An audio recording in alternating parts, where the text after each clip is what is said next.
নমস্কাৰ, মই হেমন্ত কাশ্যপ। এষ্ট্ৰলাইভ অসমৰ মাহেকীয়া ৰাখিবলৈ আপোনালোক সকলোকে স্বাগতম জনালোঁ।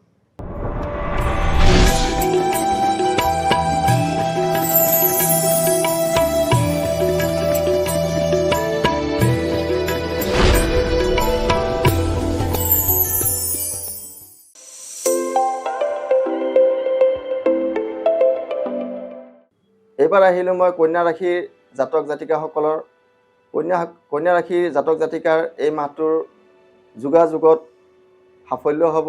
আপোনালোকৰ নতুন যোগাযোগ আহিব আৰু ভাতৃৰ লগত বা ভনীৰ লগত যদি আপুনি লগ পোৱা নাই, এই মাহত লগ পোৱাৰ সম্ভাৱনা আছে। এই মাহটোত বহু শুভ যোগাযোগ কিছুমান আহিব। চাকৰিৰ ক্ষেত্ৰত উন্নতি হ'ব, ব্যৱসায়ৰ ক্ষেত্ৰত উন্নতি হ'ব বা দূৰ ভ্ৰমণ হ'ব পাৰে। এই মাহটো আপোনাৰ কাৰণে এটা শুভ ফলদায়ক হয়। এই মাহত এটা পূৰ্ণিমা আছে। এই পূৰ্ণিমাৰ দিনাখন পূৰ্ণিমা পালন কৰিব। শ্ৰীকৃষ্ণৰ দৌল যাত্ৰা বা দৌল পূৰ্ণিমা বুলি কয়। তেনে কৰিলে আপোনাৰ চন্দ্ৰটো শুভ পৰিলক্ষিত হ'ব। আৰু এই মাহত এটা চন্দ্ৰগ্ৰহণ আছে, কিন্তু ভাৰতত অদৃশ্য। তো চন্দ্ৰগ্ৰহণৰ সময়ত কোনো ধৰণৰ খোৱাত আৰোপ নাই।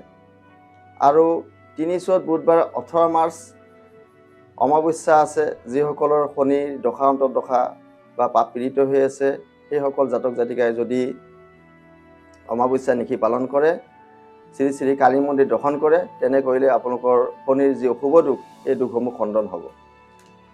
আৰু 25 মাৰ্চ বুধবাৰে 10 চ'তত শ্ৰী শ্ৰী বাসন্তী দেৱীৰ পূজা আছে। সেই পূজা দিনৰ 9:12 মিনিটৰ ভিতৰত দেৱীৰ নৱপত্ৰিকাৰ আগমন হ'ব আৰু দেৱীৰ নাৱৰ আগমন আৰু ঘোঁৰাত গমন। শ্ৰী শ্ৰী বাসন্তী দেৱীৰ কালৰাত্ৰি ৰূপত নেমুৰে পূজা কৰি ধ্যান কৰিব। তেনে কৰিলে আপোনালোকৰ গ্ৰহৰ যি অশুভ প্ৰভাৱ, সেই প্ৰভাৱসমূহ খাম কাটিব। ধন্যবাদ।